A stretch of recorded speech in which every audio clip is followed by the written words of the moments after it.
Imagine, 1783. The smoke clears, but it isn't the birth of a nation. It's the reaffirmation of an empire. The American Revolution, a flicker of rebellion extinguished. British might prevails. No stars and stripes, no Washington presidency, no we the people.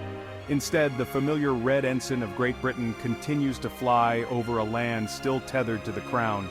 The revolution was a close-run thing, a gamble that could have easily swung the other way. What if France hadn't intervened?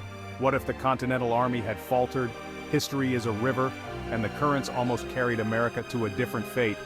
This is the story of a British America. Victory in the rebellion doesn't mean forgiveness. The crown, burned by defiance, tightens its grip. The colonies, once bastions of self-governance, find themselves on a shorter leash. Royal governors appointed by London wield more power. Colonial assemblies, while not dissolved, find their wings clipped. The seeds of discontent linger. The fiery rhetoric of men like Patrick Henry, though silenced, echoes in the hearts of many. The ideals of liberty, once unleashed, prove hard to contain. Secret societies, whispers of rebellion, and clandestine meetings become part of the underground landscape. Loyalists are rewarded, their voices amplified in colonial affairs. Those suspected of harboring revolutionary sympathies are marginalized, their movements watched. It's a tightrope walk, a game of political chess played out across an ocean. The most profound change, perhaps the one less visible. Without the unifying identity of an independent nation, the colonies remain a patchwork of regional identities. New Englanders, Southerners, Mid-Atlantic colonists. Their allegiances lie as much with their colony as with any broader American identity. The influx of European immigrants continues. But instead of being assimilated into a fledgling American melting pot, they're absorbed into the existing British colonial structure. The result? A more fragmented society where cultural pockets remain distinct, their ties to the old world stronger. The institution of slavery, a festering wound on the soul of the colonies, takes a different course. The British Empire, by the late 18th century, is already experiencing growing abolitionist sentiments.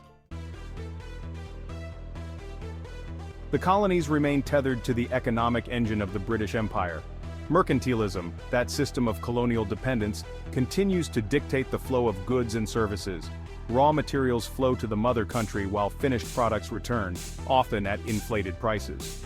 Without the economic disruptions of a revolution, the colonies likely experience a period of relative prosperity. Trade flourishes, infrastructure develops, and the seeds of industrialization, already present in the late 18th century, begin to sprout. But this prosperity comes with a cost: dependence. The colonies, while economically vibrant, remain subservient to the whims of Parliament and the dictates of the Crown. The dream of economic independence, of charting their own economic destiny, remains just that, a dream. The relationship with Native American tribes takes on a different complexion. Step into the shoes of an average colonist in this alternate 1783. Life goes on, but with a British accent. Shops bustle with goods bearing the stamp of the Crown. Redcoats, a constant presence, patrol the streets, a reminder of who's in charge. For some, it's a life of opportunity.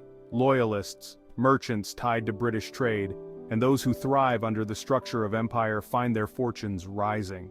They build grand homes in the shadow of newly erected government buildings, symbols of British authority. But for others, it's a life of quiet resentment. Farmers, artisans, and shopkeepers, burdened by taxes and regulations, feel the yoke of imperial control. Education, steeped in British tradition, emphasizes loyalty to the Crown. Life in British America is a study in contrasts. The ripples of a British victory spread far beyond the shores of North America. Without the United States as a beacon of revolution and democratic ideals, the global landscape looks very different. The French Revolution, already brewing in the late 18th century, might lose a key source of inspiration and support. Would it have still ignited, or would the flames of revolution have been dampened, delaying the upheaval that would sweep across Europe? Without the distraction of American independence, would Britain have been able to focus its resources on containing French ambitions, potentially altering the balance of power in Europe? Without the United States as a model for independence movements, would Latin American colonies have been emboldened to break free from Spanish and Portuguese rule? Would the 19th century have been a century of empires, not of emerging nations? And what of the world we know today?